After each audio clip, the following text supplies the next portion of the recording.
Might give people a few more minutes. Thanks, Celeste. We'll give people another minute or so to join us.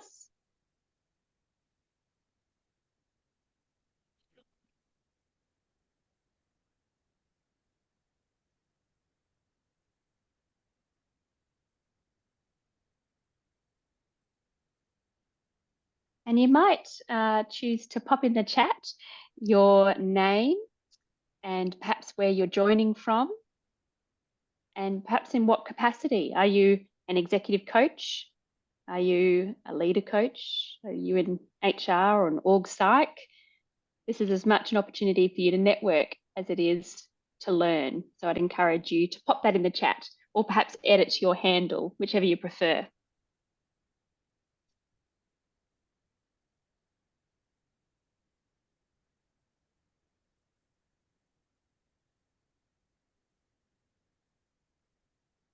Okay, well, we might get underway. For those who don't know me, my name's Olivia Evans, and I'm the AC Regional Co-Chair with Inga Kelly, who's also on tonight here in Queensland, supported by Celeste Tremonti, who will be supporting us on tonight's call, who is the AC Chair in Victoria.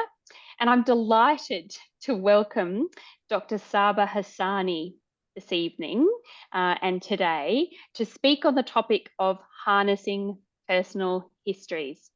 In coaching, we're often focused on the present and the future, and Saba is going to challenge that thinking tonight. Saba is a master practitioner with over 25 years experience in coaching, any number of coaching accreditations, including a doctorate in coaching psychology from Middlesex University. And her doctorate was on how to access the unconscious for behavioural change. So you can get a bit of a flavour as to what rich types of conversations we're going to have tonight looking at her model. As I mentioned at the outset, this will be recorded. And if you have any questions along the way, pop them in the chat. We will have a formal Q&A at the back end of this presentation, but if it makes sense to bring some of those questions forward earlier, we'll do so also. Fantastic. Over to you, Saba. Thank you. Thanks, Liv. Thank you so much. First and foremost, welcome, and thank you so much for taking some time in what looks like the evening for many of you. So I deeply, deeply appreciate you making the time and giving me some of those precious hours here today. So I will do my very best to make the most of it. A great big thank you again to Olivia for inviting me and Celeste for all of your support, which I am going to borrow right now for a quick moment in the polls. As Olivia mentioned, we are going to be talking about some stuff today that may feel in direct contradiction to how some of us choose to operate, how some of us may have been formally trained. And for others, it may feel as comfortable as anything and trying to figure out what all of the noise and complaints are about this topic. So what I love to know before I get started is who is in the room with me. And please, as Olivia suggested, keep putting where you are and what you do, because that's really, really helpful for me. And I just kind of love to know where all the faces are, where in the world they may be sitting. But Celeste, if you don't mind popping up the poll questions, and if I could trouble you to take a minute to answer them. So there should be, I think, 4 questions. Thank you so much, Celeste. That's great.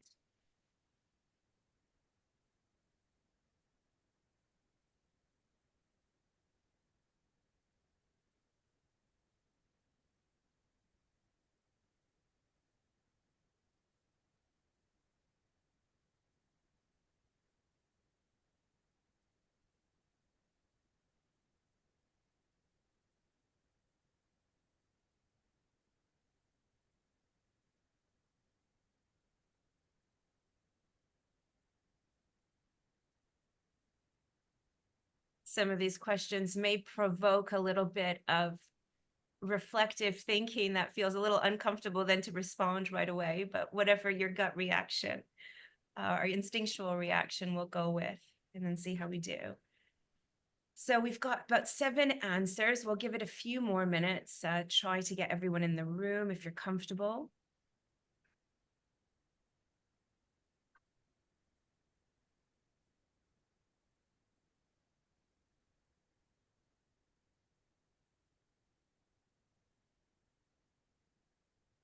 So Celeste, maybe let's, so we published it already now for everyone to see the answers?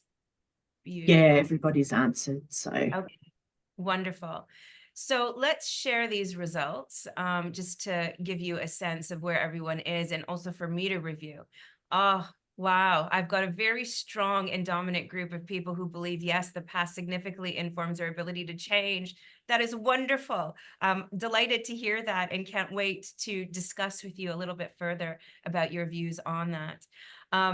100% of the people who responded said, yes, I make a concerted effort to explore the past with all of my clients, or sometimes explore the past if I think it's relevant to the goals. So that is fantastic. Already there is just so much diversity of thought in the room, because normally I get a lot of no's on that, I have to be honest. What areas am I most comfortable exploring? So it looks like we've got kind of an even blend of people saying they're comfortable in exploring work experiences or professional experiences. Some folks comfortable at looking at family of origin or upbringing, which is fantastic, and school experiences, which brilliant, fantastic. I got 0 votes for trauma, so we'll talk about what that might be about in a moment. And then a lot of you suggesting that you also go anywhere the client wants to go, which is beautiful. And then last but not least, I believe it's essential for coaches to have some form of psychologically informed training. So it looks like we have a split-ish. So a partial belief that, yes, it's essential for all coaches. And a few of you who say, I somewhat agree, but not essential. So that is very, very helpful. I'm going to stop sharing those results so that we can move into the content of today. But I deeply appreciate it. And it looks like I'm preaching to a choir who's already slightly converted in the desire to want to go in the past. So my job today is to share with you a little bit about the work, what the industry is saying about this kind of view of going into the past. And then we're going to spend a little bit of time actually experimenting with some of the intimacy of these kinds of questions. So there will be a portion of an applied application. We're going to break out into triads in order to do that. So please do let Celeste know ahead of time if you are in a place where your microphone doesn't work or you will be inhibited in some way of participating.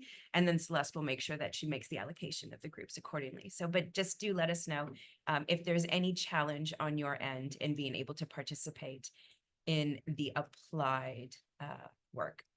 So I'm going to share my screen now and just give you a little bit of a template of the journey that we're going to go on. I'm going to ask that you hold this a little bit loosely because I really like going where the energy in the room is as well.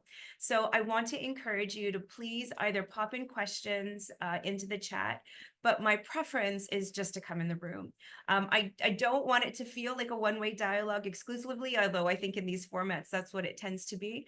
But if you are hearing some information that you would like to expand upon, challenge, or agree with, please just bring your voices in the room. I will be pausing frequently to check if there's any voices.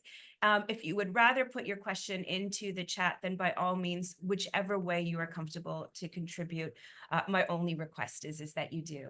And I'd love to hear opposition as well as agreement, whichever way it may come. So just a little bit about me. I know Liv's already shared a little bit of data. You know, of course, there's all of the credential stuff that Liv's already shared with you. I have an MCC. I am a coaching supervisor with CSA, and I'm a published author, both in academic and mainstream publications.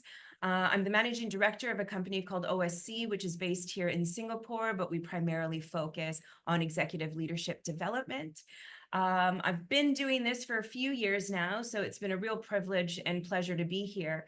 But more importantly, we're talking about personal narratives. So I'd almost ask you to put all of this aside. And what I'm going to share with you is the stuff that actually really matters to me and probably informs so much more of who I am than any of the bullet points that you might see on the slide. So my soul, for whatever reason in this life, decided to choose 2 very interesting parents.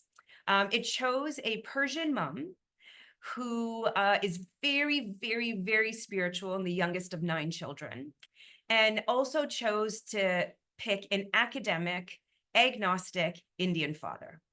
And to add complexity to the whole mix, decided to pick 2 people who had a 100% arranged marriage, which means they met on the day of their wedding. And because that wasn't quite enough, also within 2 months, my mom fell pregnant and my parents decided to move to Canada, to immigrate to Canada. And that was just over 50 years, 1 month to the day, 50 years ago. So this is the context and the environment in which I was born. There were 4 children in my family. I was the second eldest. I was the first daughter. My eldest was a brother. And I grew up in a farming community. So my father, as an academic, kind of went where the job was. He got a tenureship in a very small university in a farming community in the middle of Canada. Diversity was not a big part of being raised in that part of the world. And yet I still had some really tremendous experiences. And then I was born speaking Hindi. So my parents both spoke Hindi at home. And then my parents decided to put me in a French immersion program, which means that my schooling was done entirely in the French language. Those of you who know Canada is a bilingual country. And so I didn't speak any English, and I certainly didn't speak any French. My parents didn't speak any French, and that's the environment. So to say it lightly, I was born confused. I was raised in a very confusing environment. And I think that a lot of the work that we're going to talk about today, the exploration that we're going to talk about today, its fundamental notion comes from this idea of creating a shared understanding of the essence of a human being when you are coaching them. And I think that we live in such a globalized world that we can't ever make assumptions. Even if we meet someone who has a very similar upbringing to us, i.e. lived in the same city, lived in similar communities, maybe grew up in very similar socioeconomic environments, what we know unequivocally is one person's lived experiences and their capacity to make meaning will be very different from someone else's. So if we hold nothing from this session, what I want you to hold is that at the bedrock of all of this is our capacity as coaches to create shared understanding with the person who is on the other side of our work, of our coaching engagement, because it's through that shared understanding that we're actually able to make profound shifts. And we'll talk a little bit more about what those shifts are. So I wanted to be honest about my personal history and how that informs. You will probably see threads of that as we go along. We'll talk about it, how it might emerge or how it might not emerge. And what I'd like to also hold within you is that later today, we're going to be doing a group breakout, and your personal narratives are going to be very much at the fore in that group breakout. So I also want to invite within you a little bit of self-reflection on your own narratives and your own stories, and how comfortable you will be to share some of this. They will be private conversations in smaller breakout rooms, but I'm inviting that sense of reflectiveness on your own narrative to come in as we go through the concepts today. Here is a little bit of the agenda. Like I said, I have the tendency, as Liv well knows, to not always follow the agenda as tightly as I plan, which is why I never put timing on them. But the kind of 6 major areas that we're going to explore, we're going to talk about defining coaching in just a moment, which in and of itself is a really complex topic. So we will talk about what I mean by defining coaching within what I'm calling a 3rd generation context. We're going to talk a little bit about why would we go into the past? So what would be the catalyst or the drivers or the cause or the things that we would hear, maybe symptoms that would elicit an inquiry into the past? So I'll talk a little bit about what my observation has been around those. I'm going to share with you a model. It's called the biographical dimensions of meaning making, which I know is a mouthful. I'm still working on a more eloquent marketing name for it. So if you've got one, I'm super, super open. But for short form, we're going to call it BDMM. We'll talk about the BDMM framework, where it came from, how it was established, and how we can utilize it in our work as coaches. Then we will do the applied learning, as I mentioned, and then we will talk about a little bit about what you as a coach and what the client needs to be prepared in order to do the contracting, to do this kind of inquiry. Now, a lot of you are already doing this kind of inquiry, so this might not be any news for you. Hopefully there's a little bit of exploration here. And then of course, we're gonna do a general Q&A. Now, I also wanna acknowledge what is not here. What is not here is the empirical research and the scientific evidence that informs all of this. If you are interested in that, we can absolutely have that conversation. Feel free to reach out to me and I can provide you with the research that informs this. We just didn't have the time. The other area that we're not going to be discussing is the ethical boundaries around going into the past and what that means, and really talking about how do we then take a trauma-informed approach if we are going into the past. Again, we had to make some tough choices around what to talk about, what not to talk about. So I wanted to acknowledge that the past cannot be examined without thinking about trauma-informed approaches. The past cannot be examined without thinking about ethical boundaries. However, we've made some choices today about what we can explore, and I do invite you to let me know if you have questions or share it in a larger framework within the community, and hopefully I can get you some answers for any areas that you might still be curious about. So let's begin this exploration around what we mean about defining coaching within a third generation context. So first of all, this work and the inquiry into the past fits within what we would call a definition of coaching that is much more focused on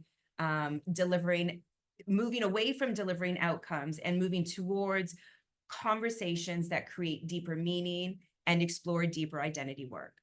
So what does that mean? First generation coaching was very much around, we have goals. Those goals tend to be very behavioral based or competency based. And the work in executive coaching was attainment of those goals. It was very much performance oriented goals. And then as we moved into second generation coaching, we started introducing more expansive ways of looking at identity and looking at who is the person beyond just their performance in the organizational world as part of the dialogue. What has shifted in third generation is two major things. Number one, psychology has been brought into the field of coaching. Now, you may not be a psychologist, you may not agree that we need psychological training, but what we see in third generation is the adoption of more psychologically based frameworks into coaching. What we're also seeing is that who the person is as a whole, not to be delineated between who they are at work, who they are in their personal life, even the distinction between life and executive coaching, leadership coaching.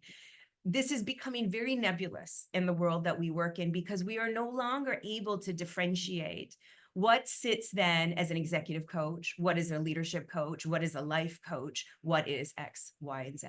So third generation coaching, which there are a few really wonderful academics who have spoken about this far before me, have talked about this notion of this is the deeper identity work.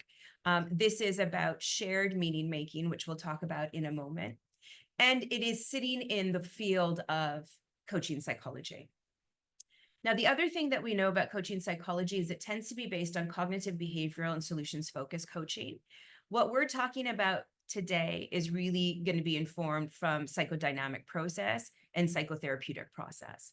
And so again, a lot of the frameworks when you're going into historical past and narrative data that we're going to talk about today is informed by some of that context, which is growing in its emergence in coaching and understanding how we empirically research that base in coaching. So this is a very much evolving field of practice. As I said, there are going to be some things that are going to be said today that might feel in direct contradiction to your training or even the views and the communities in which you belong to. And so I invite that contradiction into the room because if you're feeling it, I'm sure there's many other people who feel the same way. And then the fundamental challenge that we have in coaching.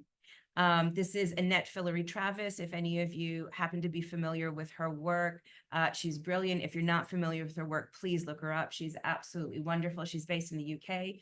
Annette Fillory-Travis and Sarah Corey had done some research and suggested that the biggest challenge that we have in coaching is that it has yet to converge with the speed of the practice, which means that most of us are so busy doing, very seldomly is the academic research being updated at the same caliber. And so again, it's how do we marry what we know is existing in these practitioner communities where you all are doing the work day to day. And yet we're also taking the responsibility to update the academic literature and research and do the studies to make sure that we have the empirical basis to help support what the practice is doing. And, you know, this is the pain point of any fast growing industry like ours. We have come a tremendously long way, but I think we still have much work to do. And so how we collectively contribute to that, I think, is very important. Now, I'm going to offer a definition of coaching today. And I'll invite a little bit of a dialogue if you're open to it around this. But I want to just kind of delineate and define the terms before we move forward. So my proposition today is coaching is a meaning-making process that explores the past, present, and future to facilitate developmental shifts. So this is a suggested definition to help kind of hold the guardrails of today's conversation. And let me pull out the kind of major themes that are coming from that. So the first is the use of the word meaning making, which is a psychologically based word. It's an academic psychological term. What it fundamentally means is how people construe, understand, and make sense of, and then respond to what happens to them. The basic message, why we do what we do. So this is the concept of meaning making, which to me is the essence of what coaching is about, right? If coaching is about some form of behavioral shift, mindset shift, or change, we can't possibly change until we understand, in my opinion, the reason why we do what we do. So this is the notion of meaning making. The other notion that I put in here is the notion of time dimensions. Now, as Olivia mentioned in her opening sentence or her opening paragraph, many of us focus on the present and the future. And we say, or some scholars and some researchers would suggest that the past is not a primary focus of coaching. However, what I would say is our response mechanism in the present, right? So if we pretend that there is no other time horizon, the only time horizon that really matters is the present, our response mechanism, both conscious and non-conscious, stems from the experiences that we've had in the past and the hope we have of the person we become in the future. So to believe that we live in an agnostic time dimension or simply live in the present moment with a slight focus towards the future because of aspirational goals, my suggestion is the past is in the room, whether we want to believe it or not. And so then to consider time as a dimension and an important area of inquiry in coaching, I think is very essential. And then last but not least is this notion of developmental shifts, which is really what third generation coaching is fundamentally about. No longer do we live in a world where we are only working with coaching clients who are looking to create behavioral change, right? No longer are we working in a world where we can define very eloquently and succinctly what developmental change is all about. Most importantly, I work 100% in an organizational context, which means that 100% of my clients are organizational clients, with the exception of my supervision work, which is our coaches. That doesn't mean anything because every human being comes into the coaching experience with their own unique sets of this is what I need to talk about. And regardless of what the contracting organization has hired you to do, there's a human being who's going to be on the other side of that and is going to have their own needs. And so the idea is that when we think about what is the purpose that coaching serves, it serves developmental shifts, but those developmental shifts can be very vast, can be very diverse. And part of our job as coaches is be able to unpick and unweave what that goal is. When I'm training coaches, I don't train new coaches anymore, but when I'm training advanced practitioner coaches, most of them will say this whole notion of goal setting and coaching is so ridiculous. And why is it? Because what we realize is the goal that we start with is very seldomly the goal that we end with. Because the person is moving as you are moving with them as we are going through that experience. So the goalpost changes, their progression through changes. They are changing as we are living through it. So to imagine that our goals stay static is probably not a likely outcome. Now, how we adapt our goals and refine those goals in order to meet our contractual obligations, a conversation for another time. But again, to remind ourselves of the diversity of the developmental shifts and to recognize that even beyond behavioral change, there is a systemic internal shift that is happening with clients. And how do we explore that? How do we explore that internal landscape? I wanted to share a little bit about a few quotes that came out of my research that I think, I mean, their voices were so beautiful, so I'm going to use their voices because they say it more eloquently than I. So the first is, I feel that when a person crosses an edge from a present state to another state, past or future, there is a delicate touch that they need to be left alone to do work between states to truly cross that edge to something wholly new. I thought that is the perfect way to describe kind of the intersection of time. And then the second quote is, it's like looking into their past is able to give the client an understanding of where it comes from. There is a sense of excitement already being able to feel into this new space. And then the need for action just comes. That is where the dance of coaching really begins. So in a lot of ways, if we do our work right, there's very little work for us to do because we're already unraveling or helping the client unravel the complex internal landscape that is driving the behaviors that they may be contracting with us to change. And so I wanted to share these quotes because, again, I think they do quite eloquently and probably much more masterfully than I am able to express, share what this is about. And so then this comes to the most kind of pivotal notion, which is the intersection of time. And it is about the complexity of the concept that the present cannot exist without a past and a future.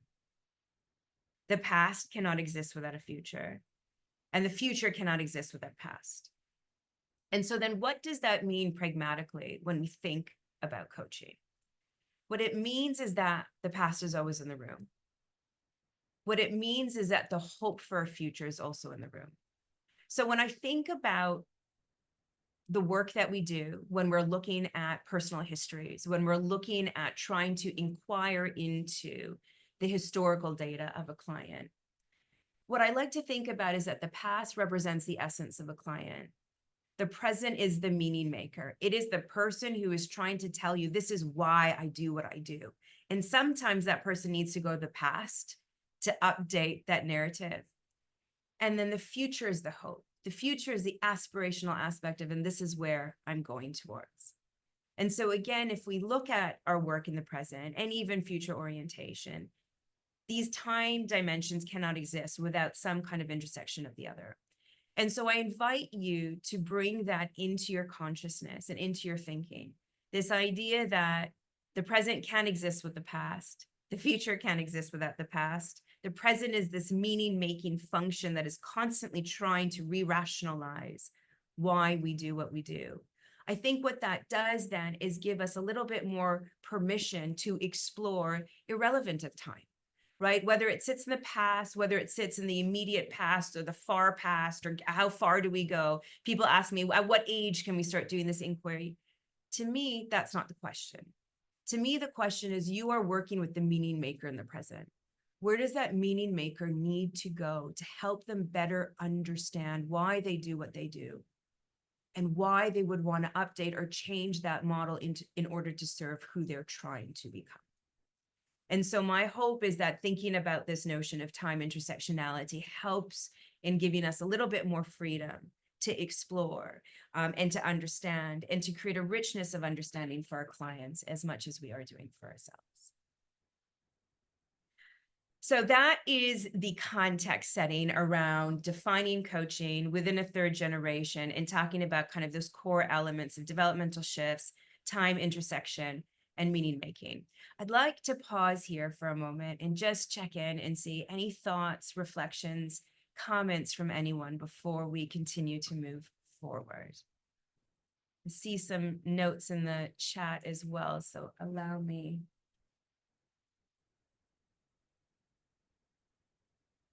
Okay, still think introduction. So any comments or reflections?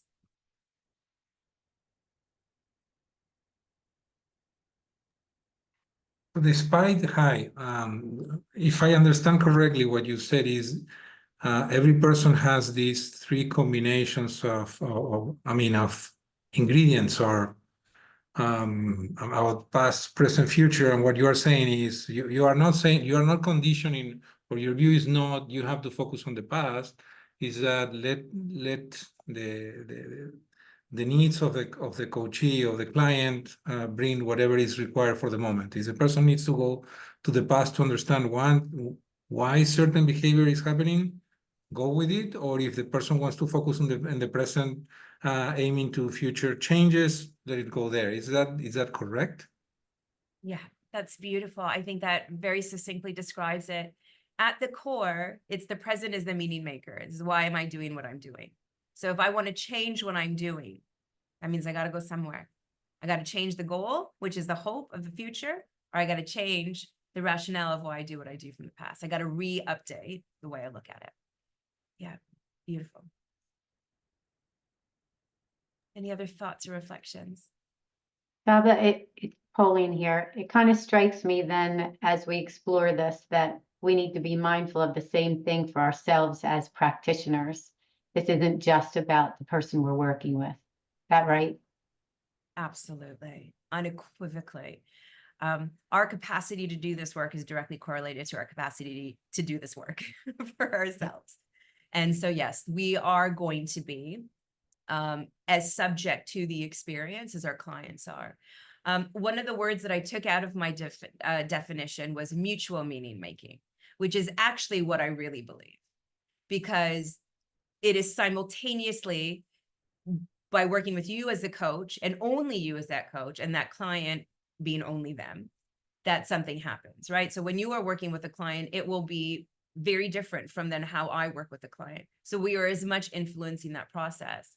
But what it also means, Pauline, then is that we have to hold the capacity to do this exploration then in ourselves if we're going to be holding the door open for someone else. Yeah, beautiful. We'll talk a little bit more about that in some time to come. So where are we going to go from here? So drivers. Now, when Liv and I were talking about what would be really useful information, one of the things that we thought about is like, so why would we do this? Where would we go? Like, do we just default to going into the past with everyone? Which FYI, I kind of do, but you're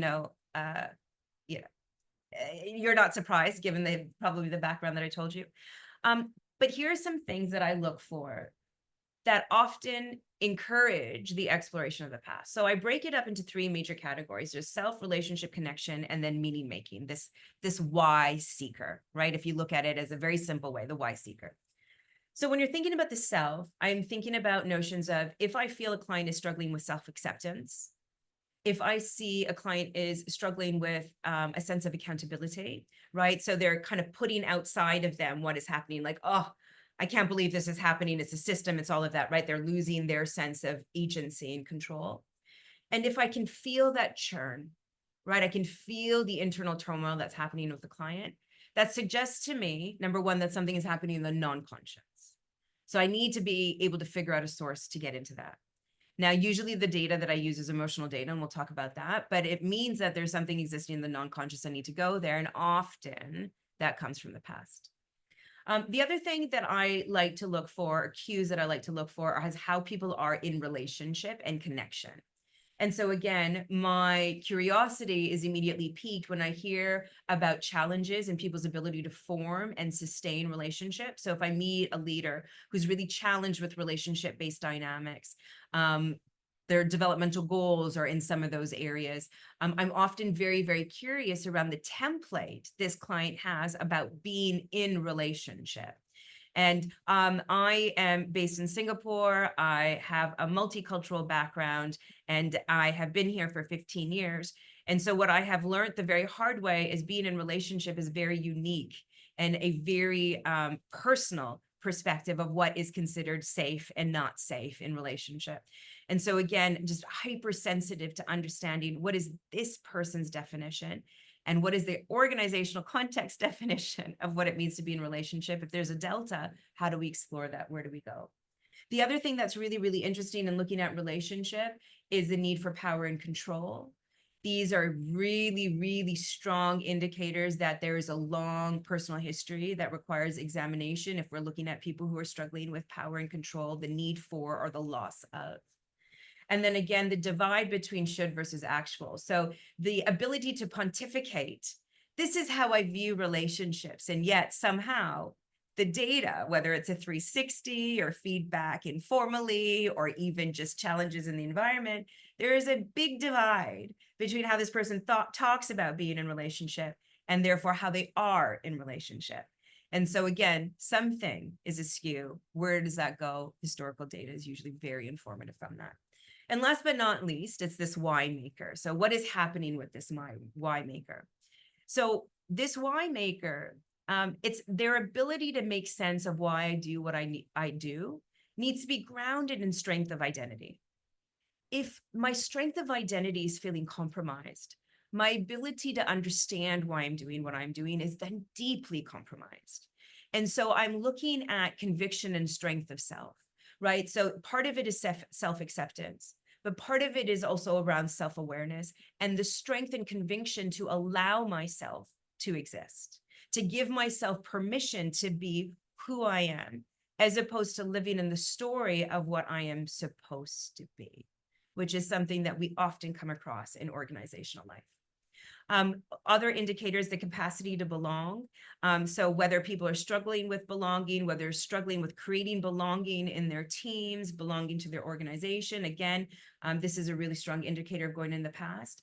And then emotional spectrum, right? So your ability to express emotional data, again, is a very, very interesting thing. So if you notice your client struggles with expressions of anger, struggles with expressions of sadness, struggles with expressions of joy, very interesting to go into their history to find out what are the patterns of safety this client has created around, is it safe to express emotional language and therefore then have access to the emotional data within myself. So let me share a little bit about the BDMM framework. So I'll preface this with, there is a lot more research, theory, and a whole training program behind this. So we are going to do a very quick and speedy overview of it. But I hope it is enough to just give you a taster, and I'm going to bottom line that taster for you in a moment as well. But just to get a little bit of context. So my background professionally, for those of you who might be interested, is that I am not a trained psychologist from my early days. I was a commercial leader. I have my career in 3 chapters. I was a commercial leader for many years. Based on competence, I was promoted up into incompetence. And at a very young age, I was leading an organization of over 1,000 people. And the truth of the matter is, at that time, I just thought I was really smart, and that's why people weren't getting it. And I needed to move into a smarter environment. The truth is, I was an awful leader because I didn't know what leadership meant. I knew the models of leadership I had been exposed to, but I was an awful leader. And so my next chapter became, okay, I'm going to go and play with really smart people. So I decided to become a management consultant. I don't know why I thought there was really smartness there. That's when I started being exposed to psychologically framed theory and realized that I did a lot of post-merger and integration work. And I would see these CEOs and board of directors who are supposed to be really intelligent and capable human beings degrade themselves into children when they thought that their whole career was going to be defined by this one simple acquisition. Well, it's never simple, but by this acquisition. I worked in the energy sector. For most CEOs, they only got one kick at the can to really define who they were going to be in their career. And what I saw was just childlike behavior. And I thought, I need to get that. I need to figure that out. And so then my 3rd chapter became getting psychologically informed and trained, getting psychotherapy designations and training, obviously doing my doctorate in coaching psychology, and really furnishing that part of my capability. I understood what it meant to be a leader. I understood what it meant to work on really high prominent, high profile issues. What I didn't understand was the psychology and the theory that formed behind it. So I'm a late psychologist to the game, but very proud coaching psychologist. So the theory that informs this comes from psychology. It comes from coaching psychology, which is very distinct from psychology. Coaching psychology is empirical research that has been formulated by the adoption of psychological theory in a coaching context. So I think it's very important that we're delineating the difference from an academic point of view. That's very different. I also borrow a lot from the applied sciences, so both from applied neuroscience and applied psychology, and then primary empirical research that was based on the primary data that I was working with, which is about working with senior practitioners who had cumulatively about 225 years of experience and 300 documented client case studies, which has now grown to well over 1,000. So every time people are getting trained in this, they are bringing their case studies to it. So it's just growing in its richness and complexity. And that absolutely delights me because it's become so much bigger than I ever imagined it to be. So where do we go? So the question is, we're saying, okay, Saba, you've made the case that it's important to go in the past. You've made the case that who we were and who we're going to be and this intersection of time seems to make sense. So the question is what do we ask? Where do we go? What do we look at? And so what I have deciphered in my work is that there are 6 core areas or 6 dimensions that you want to explore when looking at the past with your client. So it's not meant to be just an open narrative. Tell me about your childhood and let's see where we go. It can be. It absolutely can be.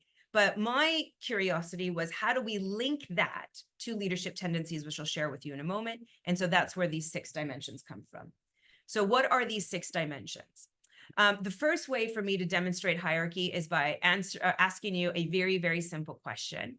And that is, what age were you when you had your first boss? Anyone want to pull themselves off mute and share a number with me? Oh, please, I'd love to hear your voices. I'm sure you could all use a little bit of a break from my voice as well. 14. Oh, thank you, Luana. I appreciate that. 14 years old. Anybody else? 11. 11. Oh, Simon, I'm intrigued. I want to hear more about that. Anybody else? 16. 16. Thank you, Inger. Appreciate it. Any other votes? Okay. So, well, I don't know whether I'm just being unique, but I think around about 6 years old, I had my first. But I don't know whether that's a memory that my parents shared with me, or whether it's a real thing, that I don't know. I love that, Vicky. Thank you for sharing that. So let me offer you my view. My view is that our primary caregivers were our first bosses, and our family was the first organization we ever belonged to. So why do I say that? Because our primary caregivers had power, and they got to wield that power, whether it was through rewards and punishments, whether it was around dividing up expectations. But parents had power, or your primary caregivers had power. And that became, of course, we didn't have the vernacular of leadership, but that became how we figured out people with power are meant to operate.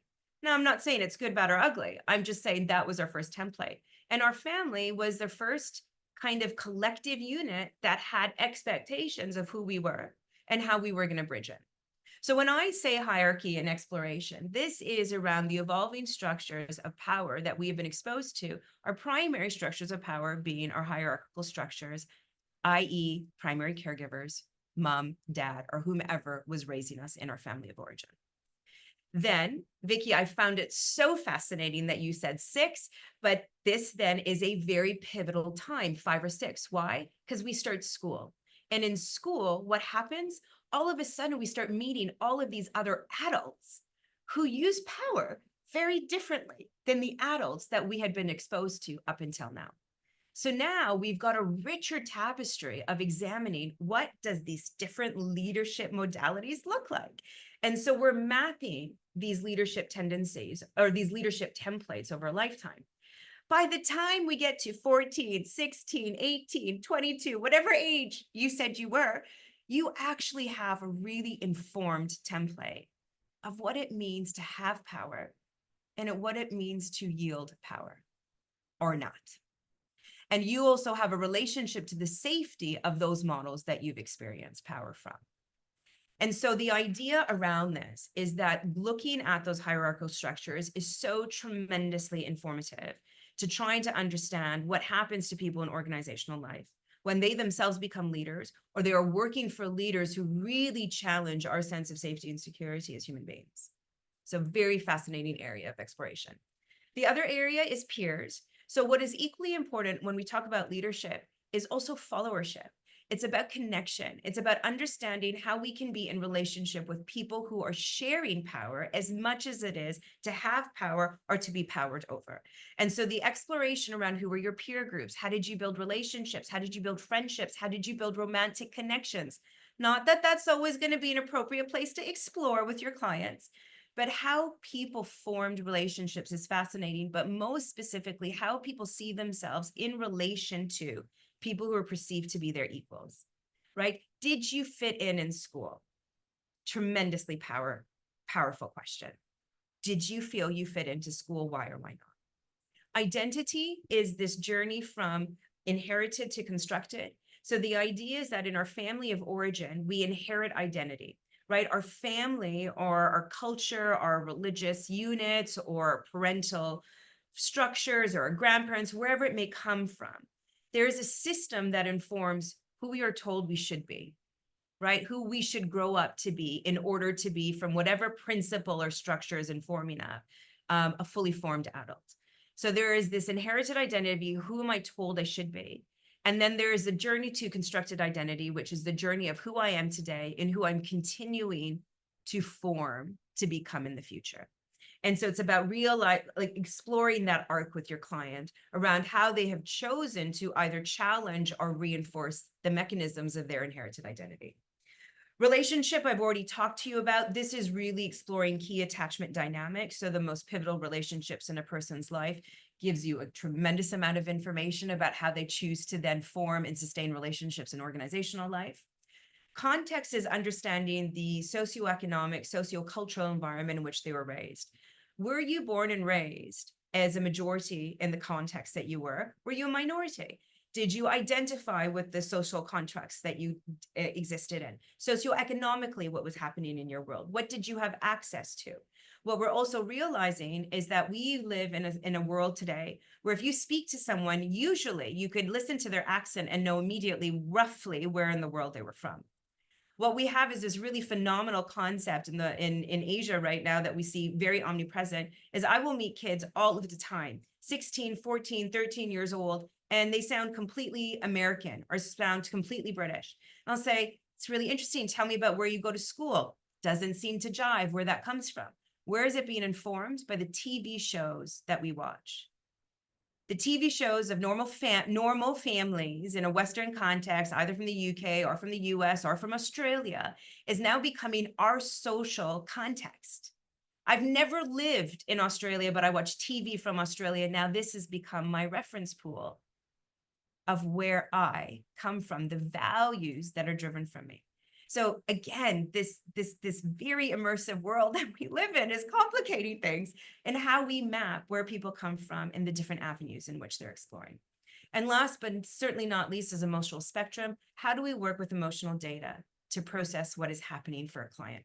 I look at emotional data against two strong ends. There is attachment-based emotions. So first of all, the good and bad emotions, I think most of us know by now that we should never call them good or bad emotions. But the new language and what I hope is catching on much more is attachment versus escape emotions. Attachment emotions are things like love, joy, happiness. These are what we call attachment emotions. Escape emotions are what we call anger, fear, shame, sadness, disgust. So when we think about the spectrum of attachment emotions to escape emotions, where do clients have ease? Where do they feel comfortable being? What do they feel comfortable expressing? What was the climate, that emotional expression, and how was it expressed in their families of origin? Because again, what we feel comfortable expressing is very much informed by our early childhood experiences. So this is the map. Now it is a big map, and I recognize I've shared a lot. I want to briefly share with you how this connects into leadership tendencies, although I feel like that's fairly self-evident, some of that. Hierarchy, template of leadership, our relationship with power, our relationship with control, and our desire and need for agency. For peers, it's about understanding how we fit into teams. What is the role that we tend to take in teams? Our engagement with perceived equals, our ability for followership, our distribution of power, our ease of fitting in. When looking at identity, this is our capacity to self-protect, our desire to want to project confidence or self-protect, whatever they may be. And it is a stronger driver of narrative capacity, which if we have time, we will talk about in a moment.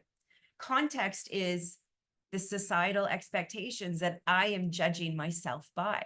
I may have never been born in or grown up in Australia because I watch MasterChef. I feel like I know what it's like to be Australian, which is complete rubbish. But yet, these are the contexts that inform how we see and make sense of the world. So again, our projected sense of right or wrong, our relationship with societal expectations of who we need to be, should be, could be, how we fit into a larger societal template, and also our capacity for diversity, for belonging, for inclusion. Relationships is fundamentally about our ability to share power, form and sustain relationships, and our capacity fundamentally for love. And then last but not least is emotional data, which is really defining our ability to express the non-conscious. So how are we comfortable in expressing emotional data, our ease in expressing emotional data, which is the backbone of all of this. And those of you who do non-conscious work, I'm sure are very familiar with that. If I had to bottom line it, if you said, Saba, I've got 45 minutes, there's no chance I'm going to be able to do any of that. I got to pick 1, 2, or 3 things. What do? These are the 3 things. Understand power for that client. Start with their primary caregivers and then figure out how have they looked at power distribution over the course of life. What are the templates and models of power they've been exposed to? Right? I went to a private school. I went to a Catholic school. I went to a spiritual school. These define our relationship around power. So look at power dynamics. What is happening for that client? Understand how they form and are in relationship with the most significant people in their life, but also how they formed and created a relationship as a young person. Again, gives you really strong indication and data around their ability for attachment-based dynamics, which is really essential to leadership. And explore identity. Explore this notion of who were you taught you should be, and what has the journey been to today? For some of us, we're still struggling with our inherited identity. Let's be honest. I know I am, because my inherited identity was so confused in the starting point. I'm still trying to figure out what's mine and what's my parents, which parent. But the identity exploration from inherited to constructed, beautiful place of inquiry, which gives groundedness in a client to self-express. All right, now I've said a lot and I want to stop speaking, because what I would like to invite is now the applied section of this, which is where we get to stop and go into breakout groups. And I'm going to give you the question in just a moment. But before we go into our breakouts, any questions, comments, reflections? And I do promise that we're going to have some space at the end for Q&A, but anything in your minds? Anyone want to share anything? I have a question, Saba.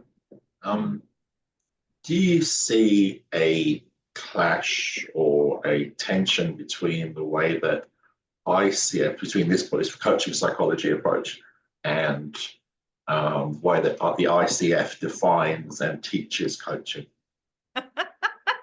Simon, I feel like you're asking me that question and you kind of poke the bear. That is a poke the bear question. I will tell you that much. My short answer is yes. This is in direct contradiction to how the ICF looks at coaching. I am fighting that every day. So I am an MCC ICF coach. People always ask me why I bothered, but I bothered because I think ICF needs to change. Agree. Yeah. So yes. Yeah, my background is same as coaching psychology, but I was wondering if there were people on the call who were ICF coaches who are going, there's a tension between what's being learned here and this very strict series of linear competencies which tie me into doing this, then doing this, then doing this, and this is dangerously outside of that. Yeah, so I sort of wanted to call that out. Yeah, I appreciate that so much, Simon, and agree with you wholeheartedly. It does fly in direct contradiction to some of these coaching bodies that we've been exposed to. But we're changing. I think we're getting there. We're fighting the good fight. Slowly. Yeah, slowly. And the AC might be leading the way by having someone like Saba come and talk to us. Saba, I'm conscious. Thank you, Simon. I'm also conscious that Lisa had a question as well. Lisa? Oh, that's awful. I can't forget. I can't remember. I got so into that conversation there. That's Yeah, maybe that's the reason why I haven't done MCC, because it's kind of, do I have to fake it till you make it kind of stuff, you know? So, no, it wasn't really a question. It was actually a thank you. I'm just grateful for the 2 words of attachment and escape, because I don't use those kind of in my language when I'm working in the emotional space and emotions space. So yeah, so thanks. That's really interesting. Beautiful. I cannot take any credit for it, Lisa. There's a gentleman by the name of Dr. Paul Brown who wrote a research article on it. He kind of is my mentor and taught me that language. But if you look up his name, you can find some academic literature that he has written that talks about it. So I agree. I think it's a beautiful language, but cannot take any credit for it. Thank you. Thank you so much. Yeah. Saba, quick question for you. It's just amazing everything that you're talking about. How much pushback do you get from people, in terms of that, I'm a leader, why are you going into my, going into my childhood? Yeah. Beautiful question. So good to see you, by the way. Yeah, you do. Yes. Okay. So here's what I can say. I have worked exclusively been based in Asia, which I would say is probably a cultural environment that has a lot of diversity and probably also a lot of resistance to this inquiry into historical data. I can hand to heart tell you, I have never had anyone tell me no. Never. Because if I've contracted the work right, it is the only place to go. We can't move, right? Like there is no movement. Otherwise, we're talking about stuff that doesn't matter. And we could talk about stuff that doesn't matter, but most people are really busy and they don't want to. And so what I have had, Carolyn, if I'm being honest, is resistance and saying, oh, I'm not ready for that yet.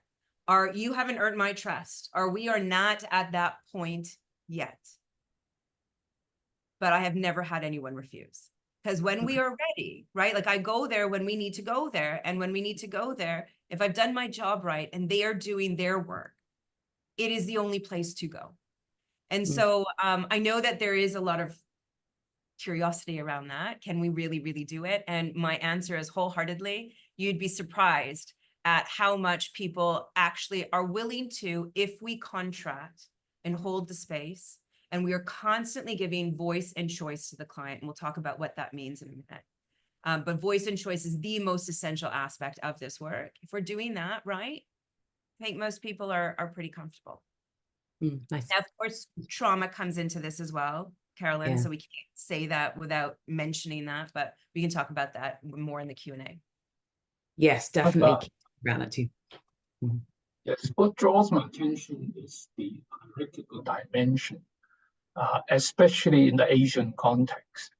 I think, especially coaching in executive context in Asia. I'm not talking about Australia or New Zealand, but places like China and India, where the hierarchical structure actually makes a lot of people very unwilling to express themselves in front of others.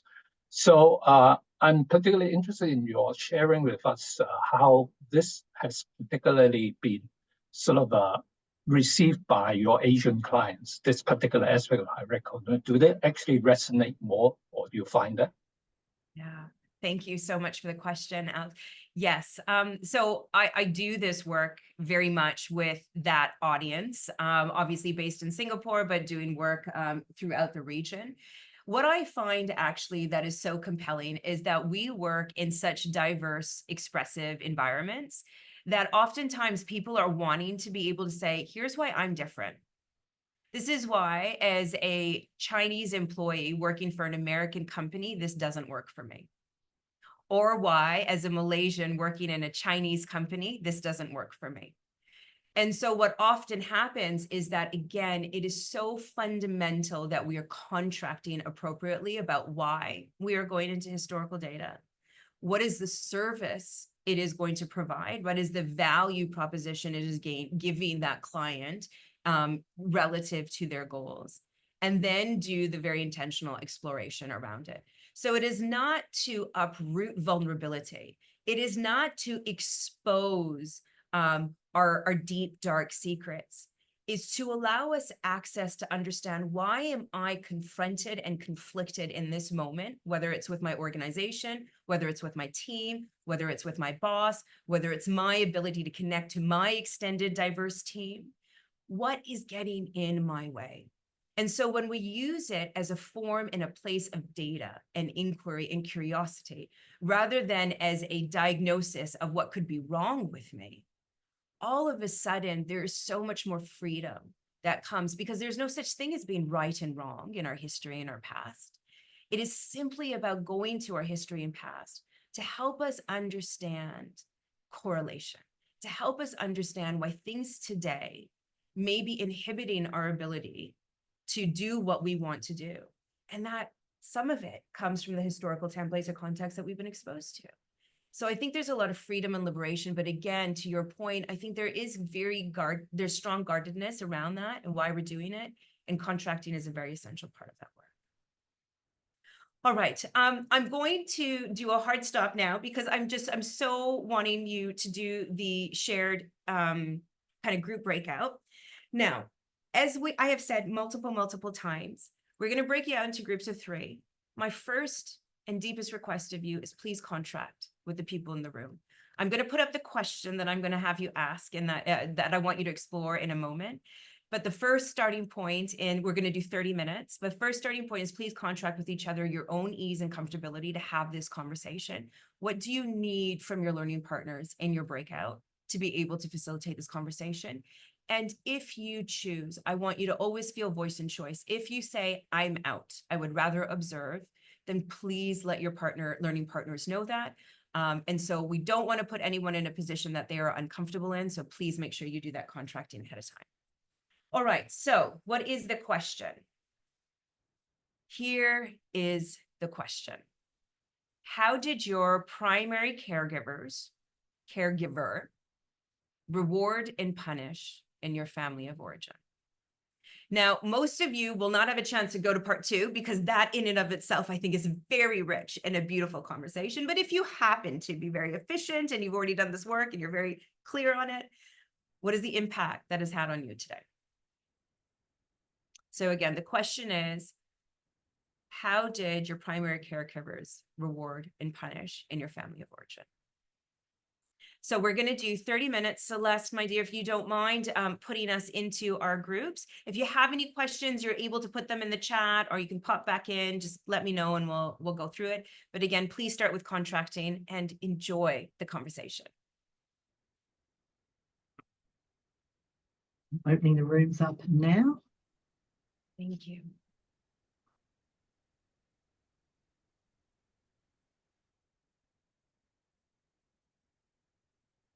See you later, everyone.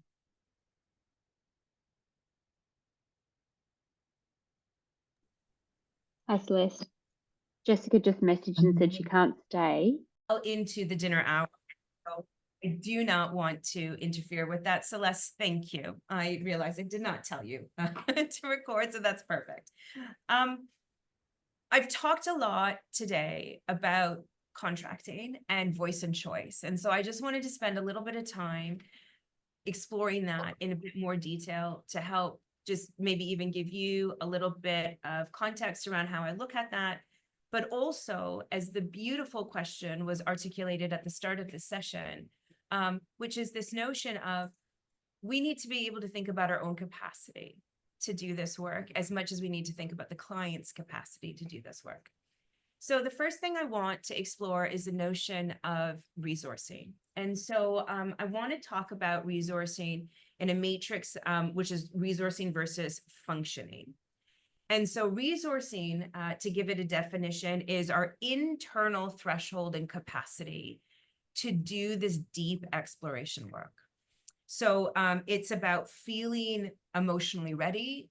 It's about feeling equipped to go in, whether it's difficult memories or not, and just having the internal capacity to be able to do some of this backwards looking work. And so the resourcing is this idea of you've got high and low resourcing.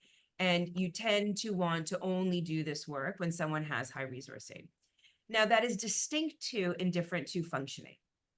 So what you will have is that there are people who are very high functioning in organizational environments, but are not high resourced, which means getting them to go back into any kind of investigative work into their past would be a very jarring experience. And so I think it's always really important that we as coaches are thinking about the difference between, does this person have the capacity to do this work in their own internal landscape? And also realize that that is distinct and unique to their, if they're doing well in their job, right? Their ability to function and well. And so then the idea is that when we have high resourcing, high functioning, absolutely, you don't even have to question it. Going into the past is no problem. Even if I say the dreaded word trauma, if there is trauma in the past, someone who is high resourced, high functioning has a capacity to go there. That is your responsibility, voice, and choice always. And you also have to ask yourself, what is your capacity to hold that? But high resourcing, high functioning, this kind of work is completely acceptable. High resourcing, low functioning. So again, resourcing is the key parameter or driver here. So if this person has a capacity and the desire to want to go, they're low functioning, what is often happening is there's something getting in the way. There's something getting in the way, their ability to completely articulate and self-express in their current work environment. So this, again, is very critical work and probably even more incentive for you to want to go into the past. Where we start getting into muckier waters is when you have low resourcing but high functioning.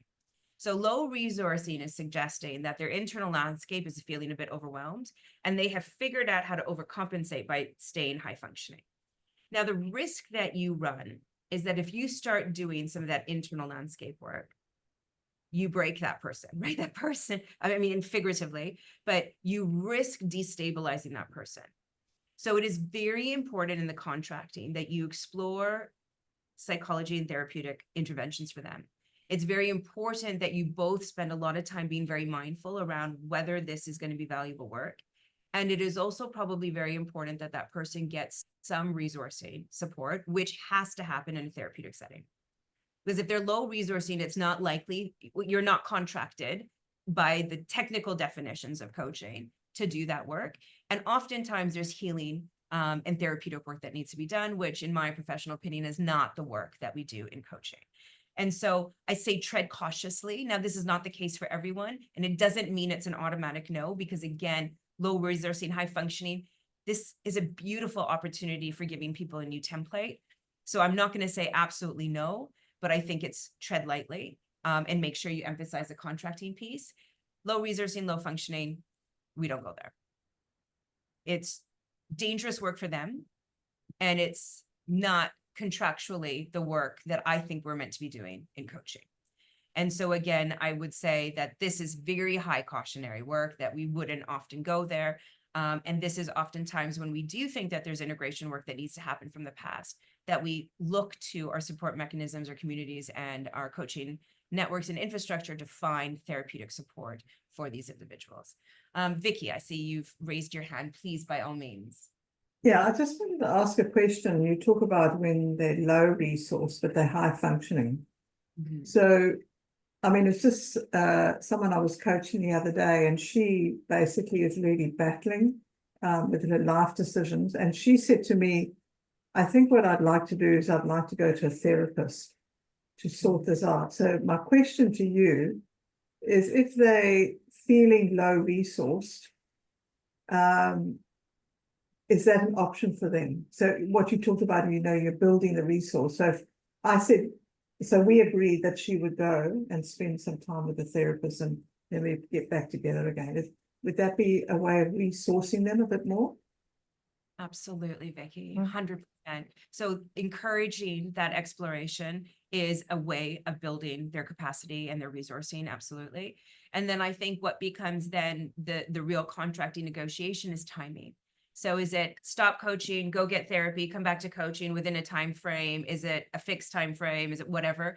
But absolutely, therapeutic and counseling support and intervention is a way of increasing resourcing capacity. And again, it's about trying to do some integration and healing work for them to be able to lift themselves so that they can do that. So absolutely. Yeah. Beautiful question. All right, so I think it's a useful model to think about that, a useful model to even understand for yourself, where are you? Because again, I want to come back to the notion of this is heavy work, right? When we go into people's past, and there doesn't have to be trauma in the past for it to be heavy. What we have is a lot of emotional data. And so what we really also need to be constantly measuring is our own capacity and resourcing and functioning around this work. And what I haven't said here, but I am going to say as a caution tale explicitly, please, if you are going to be going into people's personal narratives and their histories, please also be getting supervision. Whether you're getting group supervision or individual supervision, supervision is the most essential. Because here's what I have learned in doing this over the last several years, is it is almost impossible for me to know intuitively what is mine and what is theirs. Because the minute you go into emotional data and you go into family of origin data, it is very hard to know what's yours and what's theirs. And so supervision is a very useful and effective place to go to help segregate what might be happening. So just use that as my pitch for supervision. Please think about it. Now, contracting. Some things that I want to say around that. Obviously, safety is a key priority for both yourself and your client. So making sure that you're contracting around what do we need to do in order to create safety and clarity of task around this. So I think it's very essential. And again, as I said earlier, linking why we're going into historical data to whether it's goals or to whatever they're presenting in the room. When we provide clarity of task, what we do is then create a template to say it's okay, right? I'm not here to diagnose or judge you. I'm here to help explore, to create links, to create correlation between what is happening here and what might have happened to you in the past that might be getting in the way. Obviously, creating a space of trustworthiness and transparency. So what does transparency means? Transparency means that if you get into data that you can't hold, that you name it, that you have the ability to time out just like the client does. Now, this is very difficult because a lot of clients would say, a lot of coaches will say to me, Saba, I'm going to destroy trust. Yeah, absolutely. You run the risk if you say, hang on, you're talking about stuff that I can't hold. But your first and primary objective is safety for your client and safety for yourself. And so you have to negotiate ahead of time. How do we, both as coach and client, start recognizing where our boundaries lie? And how then we give ourselves permission to saying we're hitting the edges of our boundaries and how far are we willing to go and what are we willing to do? Voice and choice is a very simple way of always giving permission, right? It's a permission-based inquiry. And the minute you see the non-conscious cues, body language, tone, whatever come up, that we do the investigative work to say, are we resourced to go here? Now, obviously, exploring trauma is going to be another very essential place, and there's big T and little t. And again, I'd love to get into that in more detail. Unfortunately, we don't have a lot of time right now. But again, with voice and choice, you as a coach also has voice and choice. So if you are coming across data that feels like there is a need for a healing intervention or therapeutic intervention to take place, that you are expressing that voice and doing it in a way of non-judgmental, but in a way of resourcing, exactly as Vicky has beautifully articulated earlier, which is therapeutic. Therapy does not mean, wow, you've got something so big, I can't deal with it. It means I want you to increase your resourcing so that we can do the work in coaching that we need to do. And so that is a very important element of that. Obviously, being very empathetic and mindful of yourself, your current state, what is hitting you, what's not hitting you, what might be hitting them. And please seek support. So supervision support, whether it's group or individual, I think is absolutely essential. If you haven't had any psychologically based training and you do decide to go into history, please get some, because I think it's very useful, not because we're there to do healing and integration work. It's because it helps give us lenses to be able to hold our own boundaries and help us understand what is mine and what is yours, and to do that work on ourselves. Now, I want to very quickly let you know that this is a complex and big thing. And so we do offer certification in this area. So I'm very quickly going to show you. There are 5 half-day modules. They're completely online, and we do have a face-to-face version in combination with 2 individual supervision sessions, 3 group supervision sessions, and supplemental videos. So if any of you are curious about learning more about how we go in deep and how we do this work, of course, we'll get Liv the PowerPoint and Celeste the PowerPoint so that you can see this in more detail.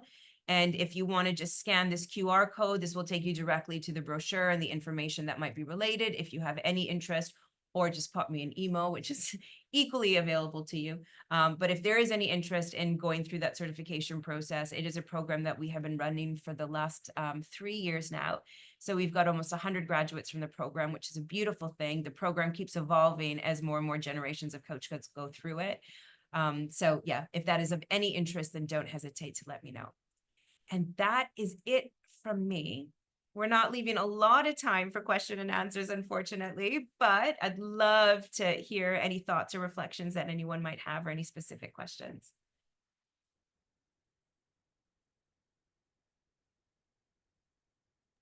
I just want to say thank you. That's come at the right time, and it was very, very interesting. I enjoyed the model, and I look forward to checking it out. I've taken copious amounts of notes. So thank you very much. Thanks. Fantastic.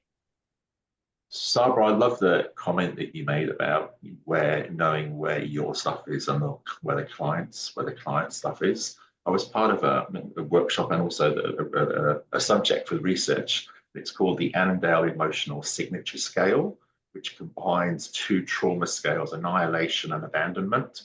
And it looks, have you heard of that work? Have you? Mm-hmm. Yeah. Yes, Dr. Michelle Webster. And it basically looks at how much, in a nutshell, how much physical, sexual, and emotional abuse you were exposed to as a child and the level it was experienced, and how much abandonment you suffered. And you have a combination of those 2 scales, which put you somewhere as either somewhere in the middle, equally balanced, or you have a high justice, or you have a high abandonment signature. So I think it was very interesting to knowing how you turn up. And then if you have someone with you have a high abandonment signature, and then your client is high abandonment, it's a recipe for a disaster. Or you're high justice and they're high abandonment, so you're quite compartmentalized, and they're like, oh, you know, all over the place. It's not a good match. So I think understanding where you are and how comfortable you are with someone else's emotional state is really important.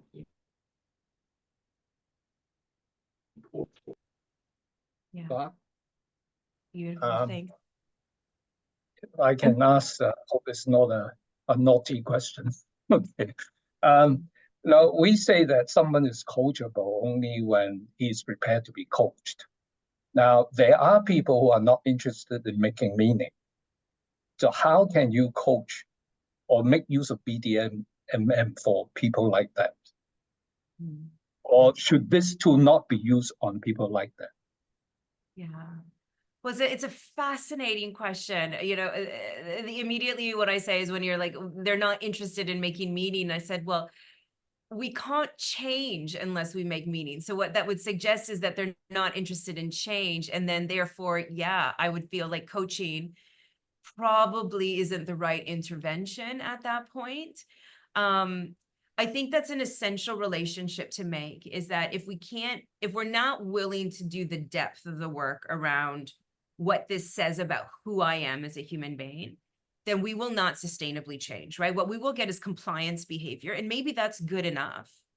And so then you might choose, okay, if it's compliance behavior, then no, we don't need to go into the heavy emotional data of your past or whatever. We're just trying to get compliance to certain behavioral patterns, and that could be good enough. But what I would argue is sustainable change, and it doesn't have to be transformational change, but sustainable change cannot be done without meaning making, without the why. And so I think for that type of work, it would be really, really difficult. And so if you have a client who is, challenged by that, or saying, listen, I am here because I just need to improve my executive communication skills, and I'm not interested in all of this woo-woo-y stuff beyond it, then I think you as a coach need to decide, is this the kind of work that I want to do? And then how do I just help with the behavioral patterns? But also remember that part of our job is, do we create expansion for them to be closer to being able to, because again, even if they have a behavioral trait like professional communication, there is deep identity work that often is linked to our ability and our capacity to communicate. So maybe through that work, you can eventually get there. And like I said, lots of people will initially, be surprised by it, or be like, wow, I did not expect for us to go here. But I think as we get deeper in trying to help people understand the relationship to their current behaviors, right? Like most of the people we deal with are adults. Most of the people could tell you in about 10 seconds what are their strengths and their weaknesses. And they've known their weaknesses for decades. So what that says to you is that you can know what you're not good at, and you can know that you need to change it, but you can't change it. So what is getting in the way? That is the internal landscape. That is the meaning making.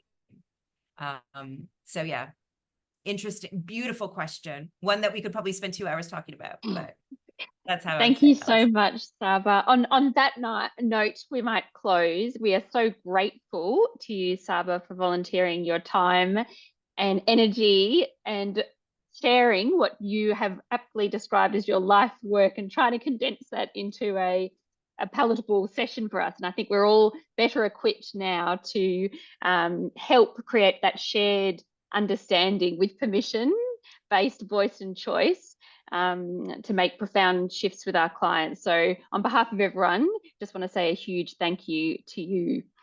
And thanks also to our participants as well. We have another great AC session coming up next week, our Research to Practice Journal Club, and it is on zombie leadership, busting some dead ideas that still walk among us. So that's on Tuesday evening from 6 to 7 p.m. And you can find all the details on our website. Thanks again, everyone. Go well, and we'll see you soon. Thanks again.